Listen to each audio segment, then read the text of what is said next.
Welcome back दोस्तों, स्वागत है आपका एक नए लेक्चर के साथ। आज हम बात करेंगे बीएससी फाइनल ईयर वाले स्टूडेंट्स जो हैं, यानी ये जो टॉपिक है बीएससी फाइनल ईयर वालों के लिए है। ये जूलॉजी का फर्स्ट पेपर है और आपको मालूम होगा यूनिट 1 चल रहा है और ये लेक्चर नंबर जो हमारा होगा ये 2 होगा। ठीक है, पिछला वीडियो जो बना था उसमें हमने डिस्कस किया था कि डेफिनेशन ऑफ इकोलॉजी है क्या, इकोलॉजी की परिभाषा क्या होती है, टर्म का यूज कैसे किया गया, किसने किया। ठीक है, आज हम क्या बात करेंगे, ब्रांचेस ऑफ इकोलॉजी के बारे में बात करेंगे। ठीक है, हम क्या पढ़ेंगे आज, ब्रांचेस ऑफ इकोलॉजी, इकोलॉजी की कितनी सारी शाखाएं हैं इकोलॉजी की, उसके बारे में हम इजीली भाषा में समझने की कोशिश करेंगे कि इकोलॉजी को कितने भागों में बांटा गया है, कितनी इसकी शाखाएं हैं।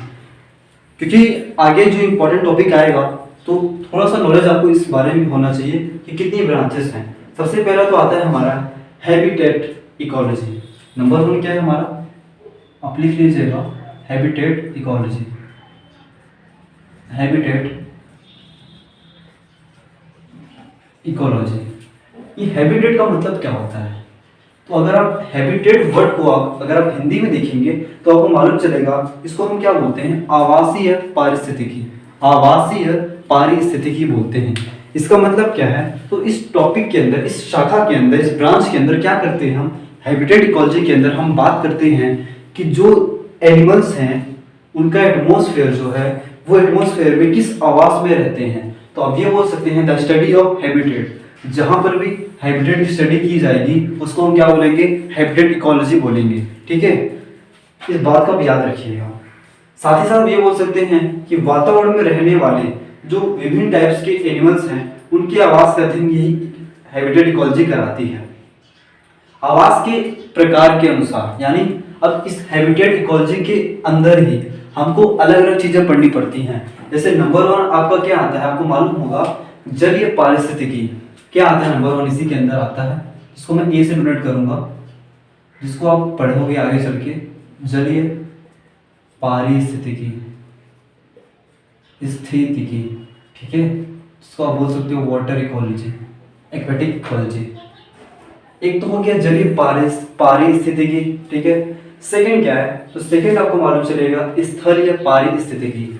जल हो गया, यानी एक्वेटिक की बात हो रही है, जल की बात हो रही है, वाटर की बात हो रही है। अब क्या आता है, स्थलीय पारिस्थितिकी।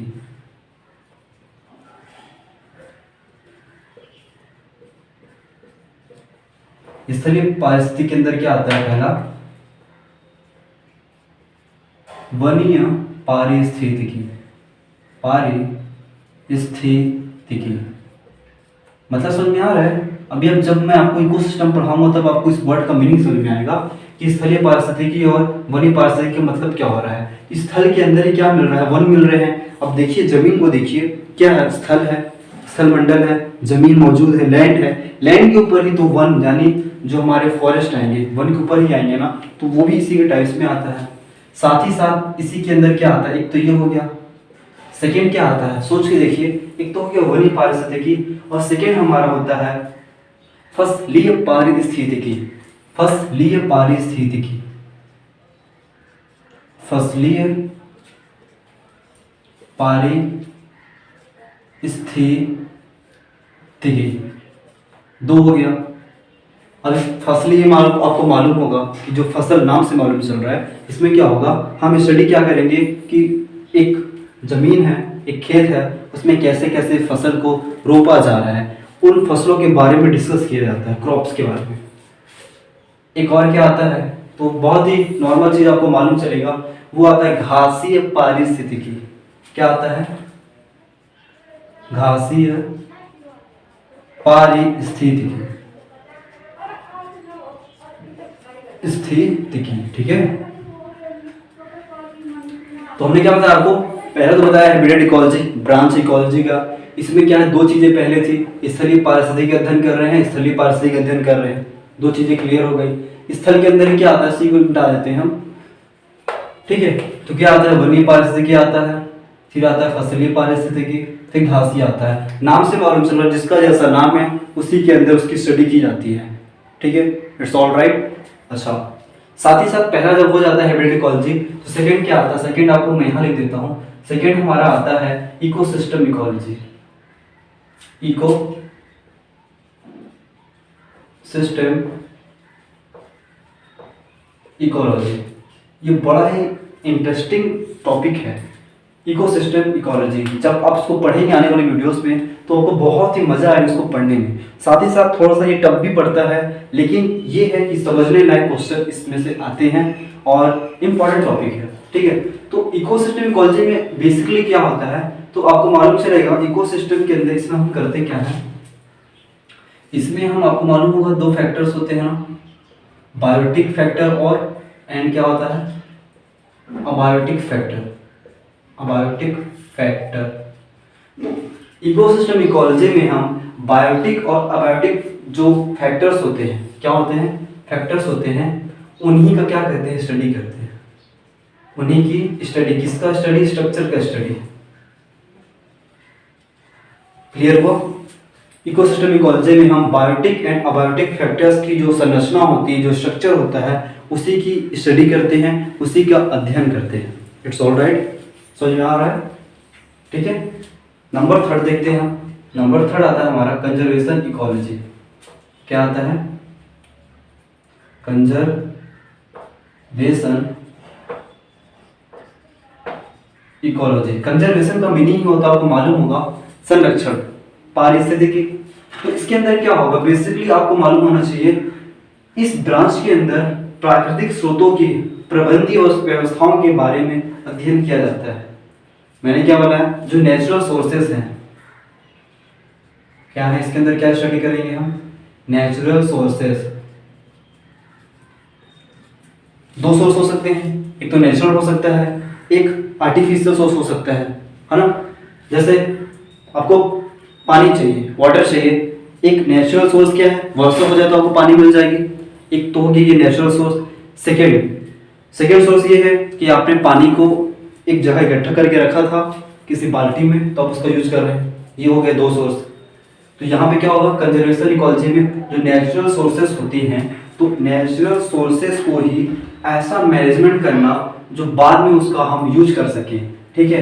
जैसे इसके अंदर क्या आएगा, आपका इसके अंदर आ जाएगा भूमि, नेचुरल चीज है भूमि, आपको मालूम होना चाहिए। फिर हमारे क्या आ जाएगा, हमारा आ जाएगा जल, नेचुरल है, वन, समुद्र। तो गाइस आपको समझ में आया ना, कंजर्वेशन इकोलॉजी हम क्या करते हैं, नेचुरल सोर्सेज जो होते हैं उनका मैनेजमेंट करते हैं। ऐसा मैनेजमेंट हम करते हैं जो ह्यूमंस के लिए लाभदायक सिद्ध हो, ठीक है। तो साथ ही साथ समुद्र के अलावा क्या कर लीजिए, एक्सेट्रा, ठीक है। तो इसकी स्टडी की जाती है किसमें, कंजर्वेशन इकोलॉजी के अंतर्गत स्टडी किया जाता है, ठीक है। सो बस ये तो हो गए हमारे 3 बेसिक पॉइंट। इसके बाद और भी कुछ इंपॉर्टेंट्स हैं, कुछ और भी इंपॉर्टेंट जो ब्रांचेस हैं वो हैं, लेकिन मुझे लगता है कि 2 और ही बचे हैं जो आपके लिए बहुत इंपॉर्टेंट होंगे। तो मैं क्या करता हूँ, उस 2 को और लिख देता हूँ, ठीक है। तो हम क्या करते हैं, इसको इरेज कर लेते हैं अभी। सो वीडियो अगर आप लोगों को लाइक नहीं किया तो लाइक कर लीजिए, और साथ ही साथ चैनल को सब्सक्राइब करके बेल आइकन दबा दीजिए हमारे नए और लेटेस्ट वीडियो की नोटिफिकेशन पाने के लिए सबसे पहले, ठीक है।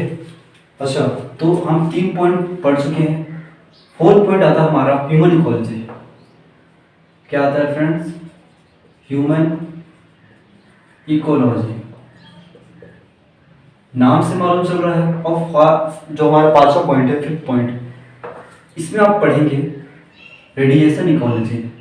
क्या पढ़ेंगे अब इसमें, रेडिएशन इकोलॉजी। इसका मतलब क्या होता है आपको मालूम होना चाहिए। रेडिएशन का मतलब होता है रेडियो एक्टिव जो तत्व होते हैं उनका स्टडी करते हैं इसमें, ठीक है। अभी बताऊंगा मैं रेडियो यानी रेडिएशन इकोलॉजी के हम बारे में पढ़ेंगे। तो रेडिएशन इकोलॉजी, ह्यूमन इकोलॉजी के अंदर क्या होगा,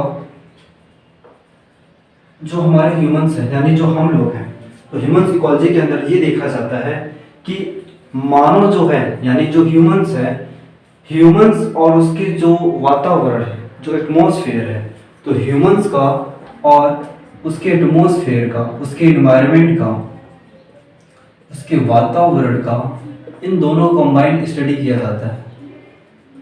इसी को हम क्या बोलते हैं, ह्यूमन इकोलॉजी बोलते हैं। स्टडी करके ये बताया जाता है कि जो एटमॉस्फेयर है वो ह्यूमंस के लिए कैसी है, ठीक है।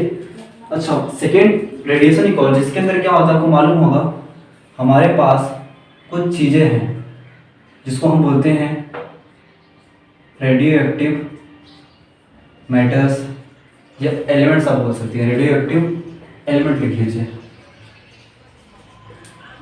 तो आपको मालूम है ना, सनलाइट है, क्या है सनलाइट, सन है, सन से रेडिएशन निकलता है, हम जानते हैं क्या निकलता है, रेडिएशन निकलता है। एक तो ये रेडिएशन हो गया, एक हमारे हो गए रेडियो एक्टिव एलिमेंट्स हो गए। तो इन दोनों का जो इफेक्ट है, क्या इफेक्ट है, प्रभाव है, वो नेचर के ऊपर और साथ ही साथ एनिमल्स के ऊपर, प्लांट्स के ऊपर, यानी आप एक वर्ड में ये बोल सकते हो लिविंग थिंग्स के ऊपर कैसे इम्पैक्ट कर रहा उसके बारे में स्टडी करते हैं, ठीक है दोस्तों। तो ये हो गए हमारे क्या ब्रांचेस ऑफ इकोलॉजी के कुछ बहुत ही इंपॉर्टेंट पॉइंट्स, ठीक है। कुछ पॉइंट्स और भी हैं, जैसे आपका 6 नंबर पे आता है स्पेस इकोलॉजी, स्पेस इकोलॉजी। एक आता है आपका टैक्सोनॉमिक इकोलॉजी, क्या आता है टैक्सोनॉमिक इकोलॉजी। एक आता है हमारा सिस्टम इकोलॉजी, सिस्टम्स इकोलॉजी। एक नौवां आता है हमारा रिसोर्सेस इकोलॉजी, रिसोर्सेस इकोलॉजी। सो टैक्सोनॉमिक में अंदर क्या होगा आपको मालूम होगा, इसको हिंदी में हम क्या बोलते हैं, वर्गीकी बोलते हैं। इसके अंदर क्या आता है, जो अलग अलग प्रकार के जो ग्रुप्स हैं हमारे, प्लांट्स के हो गए, एनिमल्स के हो गए, तो उनको अलग से हम क्या करते हैं, डिफाइन करते हैं, उनके बारे में जानते हैं, ठीक है। स्पेस इकोलॉजी में क्या करते हैं हम, स्पेस इकोलॉजी के अकॉर्डिंग हम क्या करते हैं, इसमें है कि स्पेस इकोलॉजी में ये तो बिल्कुल आपको ये मालूम होना चाहिए कि स्पेस इकोलॉजी जो पहले नहीं थी, अभी हाल ही में इसको जनरेट किया गया है, आधुनिक इकोलॉजी के अंदर आता है ये। और साथ ही साथ इसमें क्या होता है, इसमें आधे अथवा पूरी तरह से निर्मित इकोसिस्टम का अध्ययन किया जाता है। जो इकोसिस्टम होता है ना आपका, इकोसिस्टम या तो वो कैसा हो सकता है, या तो वो आधा हो सकता है, या तो वो कंप्लीट हो सकता है, इनकम्प्लीट या तो कंप्लीट। तो इन दोनों स्थितियां जो होती है कंप्लीट और इनकम्प्लीट की, वहां पर हम क्या करते हैं, स्पेस इकोलॉजी के अकॉर्डिंग ही अध्ययन करते हैं, स्पेस इकोलॉजी में उसका अध्ययन करते हैं। टैक्सोनॉमिक में आ गया। फिर आता है हमारा रिसोर्स इकोलॉजी। रिसोर्स इकोलॉजी में क्या करते हैं, बहुत ही नॉर्मल चीजें हैं ये, आप लोगों को मालूम होगा, वाटर हो गया, प्लांट्स हो गए, सॉइल हो गया, इन चीजों को कंप्लीट स्टडी करते हैं हम और बताते हैं कि क्या क्या रिसोर्सेज अवेलेबल हैं, ठीक है। तो इसी में क्या करते हैं, बेसिकली आप ये बोलेंगे कि रिसोर्सेज इकोलॉजी में हम क्या करते हैं, रिसोर्स का ही स्टडी करते हैं, रिसोर्स का, ठीक है। बस तो ये तो हो गया ब्रांचेस ऑफ इकोलॉजी। आने वाली वीडियोस हम क्या करेंगे, हम डिस्कस करेंगे, टाइम क्योंकि बहुत ही कम है, हम डायरेक्ट चलेंगे कहाँ, इकोसिस्टम में, क्योंकि इंपॉर्टेंट क्वेश्चन कवर करना बहुत जरूरी है जो इस ईयर आपके एग्जाम में आने वाले हैं, ठीक है। सो ये तो एक इंपॉर्टेंट क्वेश्चन है, लेकिन ये एग्जाम में नहीं आएगा, ब्रांचेस ऑफ इकोलॉजी आपसे नहीं पूछा जाएगा, ये 100% श्योरिटी के साथ मैं बोलता हूँ। आपका फर्स्ट यूनिट से जो क्वेश्चन आएगा वो इकोसिस्टम से हो सकता है कि प्रोड्यूसर्स, प्रोड्यूसर्स, कंज्यूमर्स, इन सभी का स्ट्रक्चर क्या होता है डायग्राम के थ्रू समझाना, या हो सकता है conservation of energy flow in ecosystem, ये आ सकता है, या एक पॉन्ड इकोसिस्टम आ सकता है, एक फ्रेश वाटर इकोसिस्टम, या टेरेस्ट्रियल इकोसिस्टम आ सकता है, लैंड इकोसिस्टम में जो टाइप है। तो ये सारी चीजें आ सकती हैं, लेकिन ये नहीं आएगा एग्जाम में, ये सिर्फ नॉलेज के लिए था, ठीक है। अब क्या करेंगे, आने वाले वीडियो से इकोसिस्टम स्टार्ट करेंगे, टाइम नहीं है। सो तब तक के लिए best of luck, thanks for watching, मिलेंगे अगले वीडियो में।